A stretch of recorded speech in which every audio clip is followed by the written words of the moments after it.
No fewer than 33 persons in Yobe and Jigawa State have lost their lives to cholera disease. Cholera don't kill more than 30 people. Nigeria is once again battling against a new wave of a cholera outbreak. The bacteria causing cholera can be expelled through feces for nearly 2 weeks after infection. They can be shed into the environment to infect other people. It is passed on from feces through contaminated food, water, drinks and unhygienic environment and causes severe dehydration. Infected people can die if their illness is not quickly managed with oral rehydration therapy. Cholera is endemic and seasonal in Africa's most populous country, where only 14% of the 200 million population have access to safe drinking water.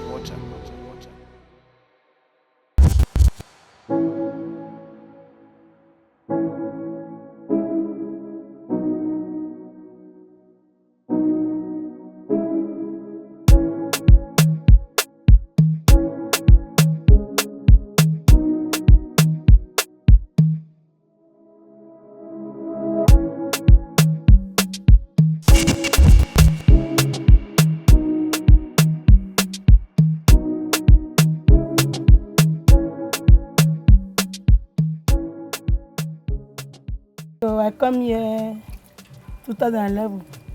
Okay. So I've gone to 12 years now. That you have been living here? Yes. Okay. When you got here, was there water? Was there government water? No, there's no government water. They just took the water from, you just did private, they are selling it before. Okay. You go to buy a bucket, 10 naira, 20 naira. So now it's general now. You have money, you collect the water. A month, you pay 1.5.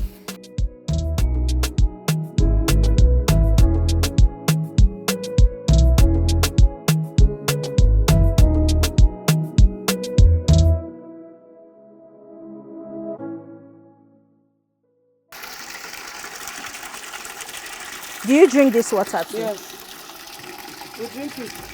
I'm trying to follow the pipe to see where it will lead us to, but you can see that the way the pipes have been laid are not actually the best. They're out here in the open and, through the gutters and sewage. I can actually, smell a little bit of sewage as well coming through right now. And, there should be some concern as to how hygienic this is, for people to consume.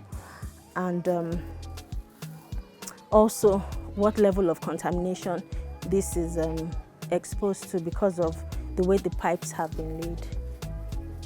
But you can come with me. Let's just come through this little community.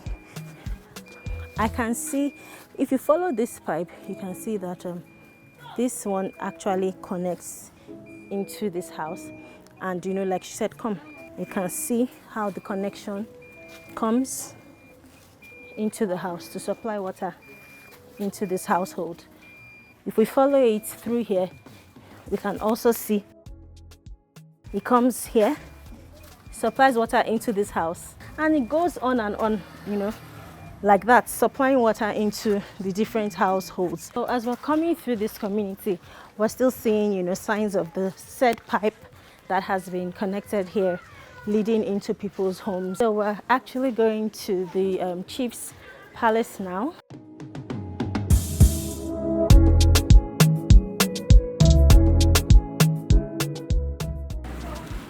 Just right over this gutter, you can see there's a burst pipe here as well, and you can see that some very simple attempts have been made at salvaging what is left of the pipe. I think it's actually a jarring contrast to the FCT, the main city, because this is not even outside of FCT, this is within FCT.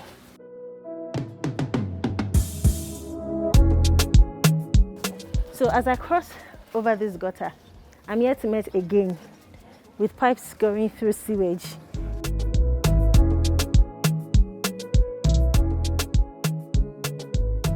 We've come to the palace of the king. Okay. In front of the chief's palace, we have a borehole project, but you can tell that water has not run here for a long time because of the activity we are seeing right at the water point there. People have turned it to a place to dry foodstuff. So as you can see, because of how, it's not been functional for a while, it's not been functioning for a while, you can see that people have even turned this place to, part of their domestic, for their domestic use. And where they're just taking the clothes off, you can see that this appears to be a construction of solar-powered prototype water supply scheme at Gishiri Community, Abuja Municipal Area Council. This is lot 50. It appears to be one of the Millennium Development Goal projects that was executed here in FCT. But I mean, obviously, this project is no longer working. There are cobwebs on it. The pipes have been cut in half. So what you can actually see here is people come here to cook. As you can see, there's a tripod of stones here. And at the water point, where the people would have been getting water from, you can see the people have turned the place into where they dry their onions, their beans, and other foodstuff, which is very interesting. And this is right in front of the palace of the Seriki of this community. When we asked to see the Seriki, we were told that he was not available, but we were given his phone number. So we called him over the phone.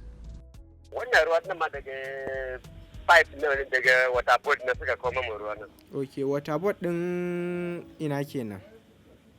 Water board na zone 4 na zone 6 nan hame. Na zone 6. Kusa da abinan zone 4 nan kuma suna suka kawo abinan. So ya biyo daga zone 6 kenan ya zo zone 4 har nan Gishiri. Water board ne. To sarki mun gode. Although the PVC pipes laid in this community are highly durable, because they are constantly exposed to the sun, their tensile strength weakens and they become brittle. Also, because they are in the path of humans and sewage, when they become brittle, people step on them or the velocity of the sewage damages them and they give way not only to leakages but provide an entrance for contaminants, including the bacteria causing cholera.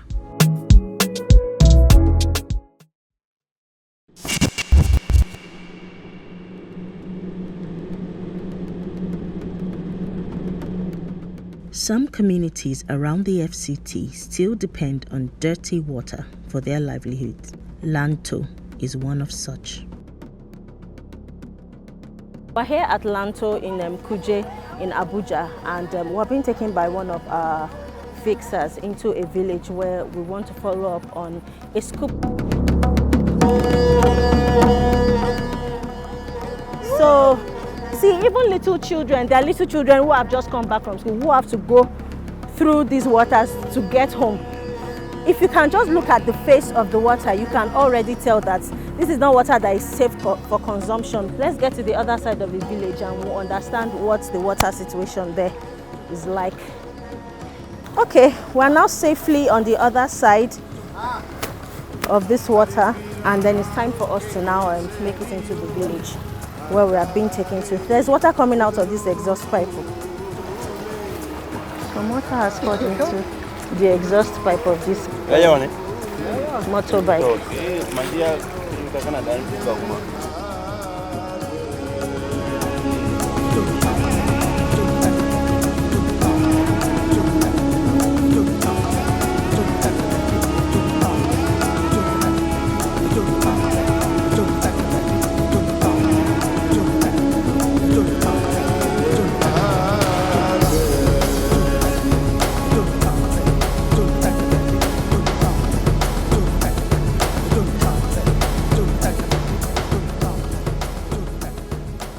So we've met one of the villagers here who is taking us to the head of the village's house. Is the Seriki.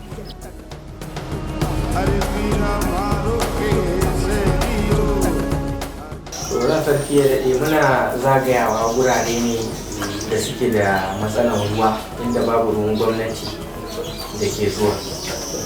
to shi yau muka zo na domin tattauna da ku wato ji ya yanayin wannan guri na ku.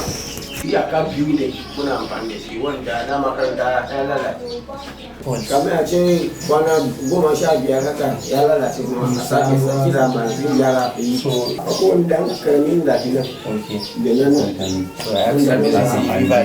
ya ba mu taɓa tsorara ba amma dole zai ba mu akwai lokacin da zai dame mutum. So the chief of this Lanto village has just had a conversation with us about the water situation here. They say they had a borehole that was donated to the community during the Millennium Development Goals project era, but that it didn't work for too long and it's been spoiled for almost 10 years now. And they have to depend on another manual pump for their water, and that one works sometimes, doesn't work sometimes, and then they have to rely on the river in the community for their water. So they're going to show us the borehole that has that is now no longer functioning, and then the river that they use as their alternative source of water here. So let's go.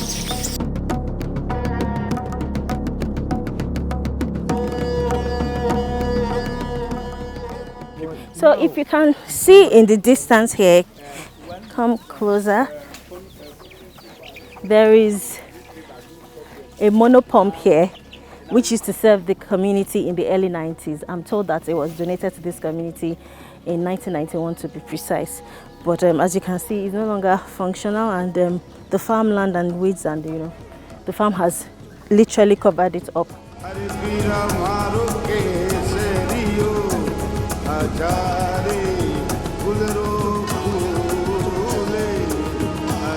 This borehole project was donated to the community during the MDG's era, but the solar panel spoiled and the village couldn't afford to fix it.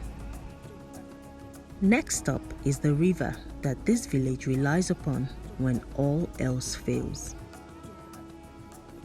See, this is quite a distance. When they cannot, when the monopump is not working, they have to come here to this river that I am approaching to fetch all the water that they would use both for drinking and domestic purposes. Here we are.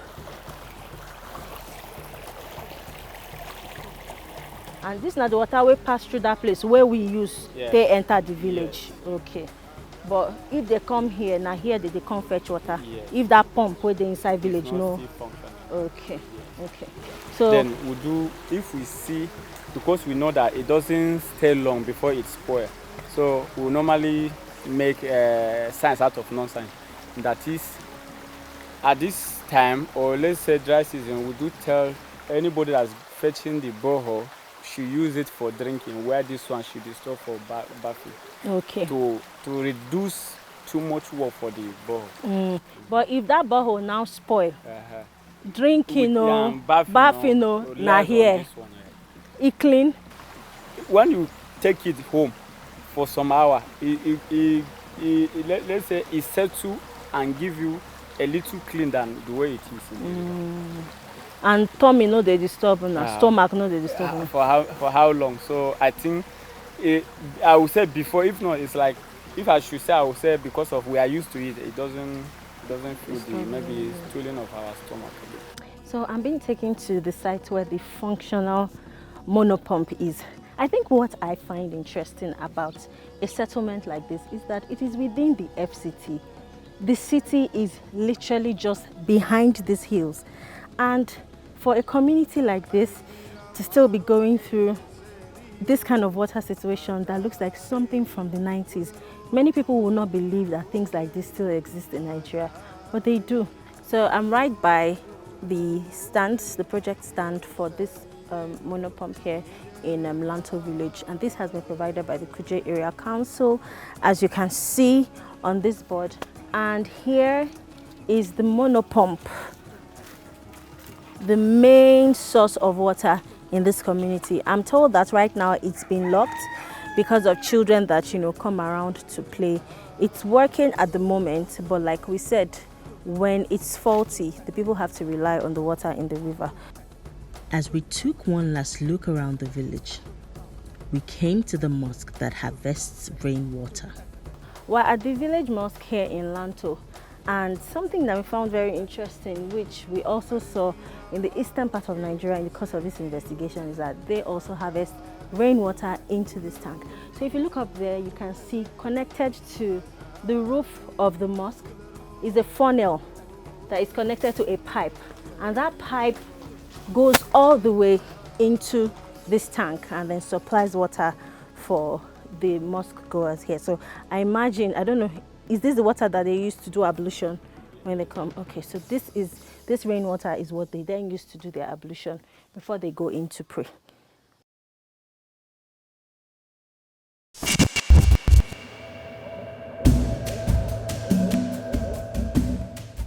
About a year ago, this community experienced an outbreak of cholera. With the rainy season in full swing, I'm here to see what is on ground to help them prevent a recurrence of the outbreak. It's this Asokoro hospital that brings those drugs to us. They share it to household in case they drop some with the chief. That if anything happens, they even still drop it at the clinic, so that if something is coming, like these are the things they are going to use that will protect it. Prevent it. Oh, this one was made just last year. Yes. This is the compound where the first case was discovered. 4 people in total were infected here, but thankfully, none died. At the household where there was a cholera outbreak just under a year ago in this community. I'm told that they were, because of how close their water point was to where their toilet was, it created a sort of contamination that then led to the transmission of cholera to some members in this compound who are not presently around for me to speak with. But I'm told that since then, private individuals have stepped in supplying water and supplying medicine as well to the community to ensure that there is no longer that outbreak of cholera.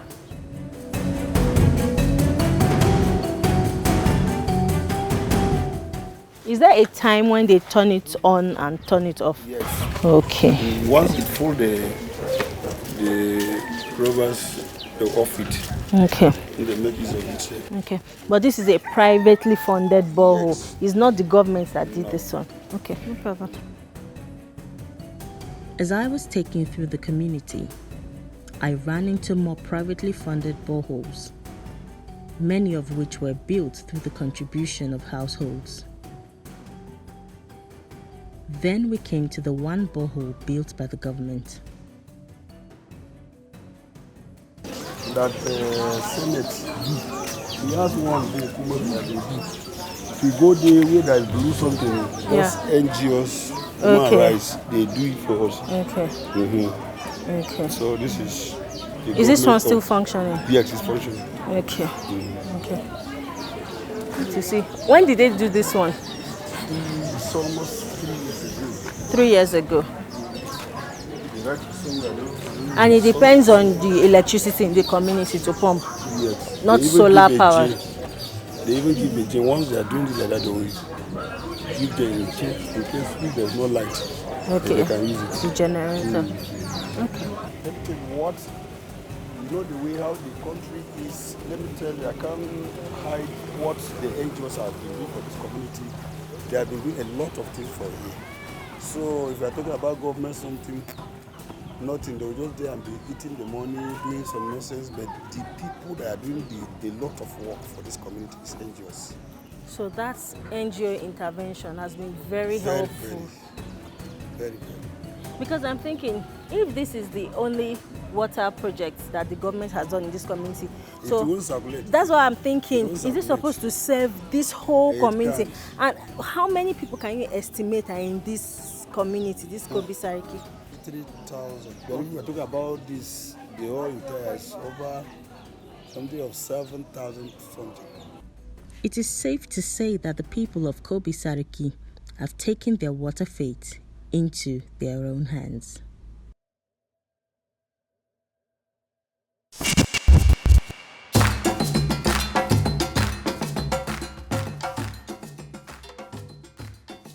One of the effective ways through which cholera spreads is through contaminated food.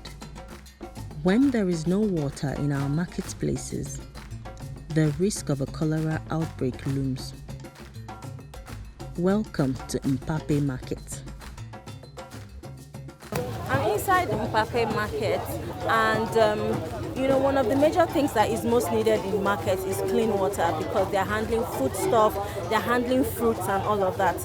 And right now we're here in the Mpape Market, and we've realized that what we thought was the major source of water for the people in this market is just for the mosque, and pardon all the people working in front of the camera.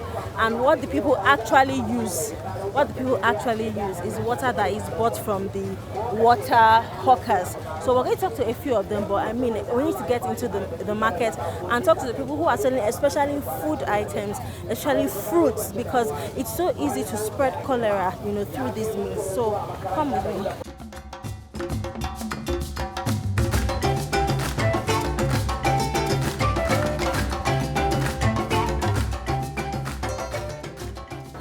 They buy this gallon. Okay, so he also buys Merua. 50 naira. Okay. Per gallon. So how much does he spend in a day to make sure his fruits are clean for his customers? And almost 200 per day. So that's 4 gallons to wash your fruits. Do you know where they are getting the water from? I don't actually know where they're getting the water from. So it is borehole water. Okay, you're sure it's borehole water, even though you don't know where they are getting it from. Okay. There's nowhere, something like where all tap in here. All they have is borehole.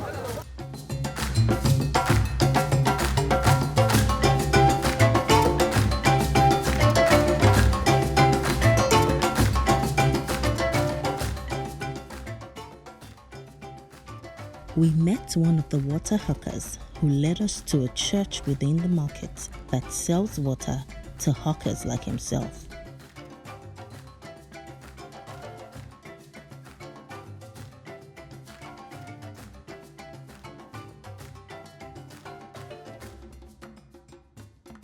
I met the supervisor of the borehole.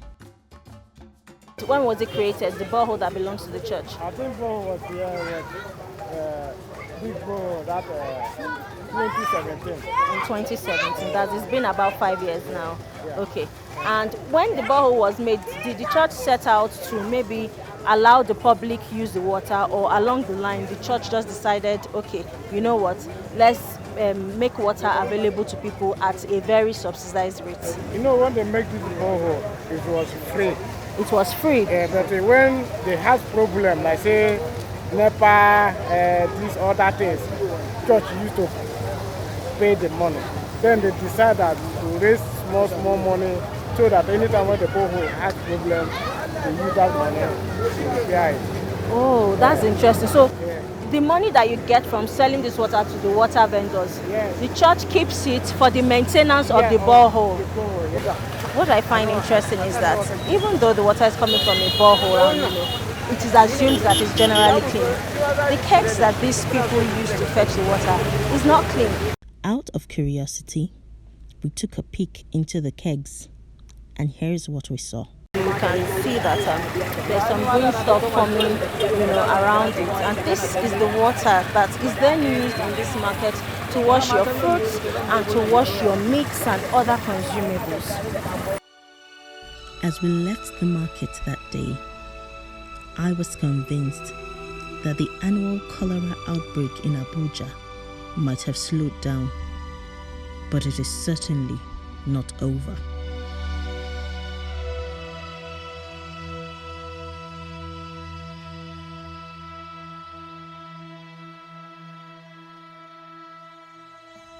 On the next episode of the Water Manifesto, Shell's oil spill polluted the land and water in this community, and there's still a lot of cleanup that is yet to be done. My mother that died, when we went to the hospital, they told her that the water she take. This is your mother's grave? Yes. Wow. We are very about not less than 10% is confirmed.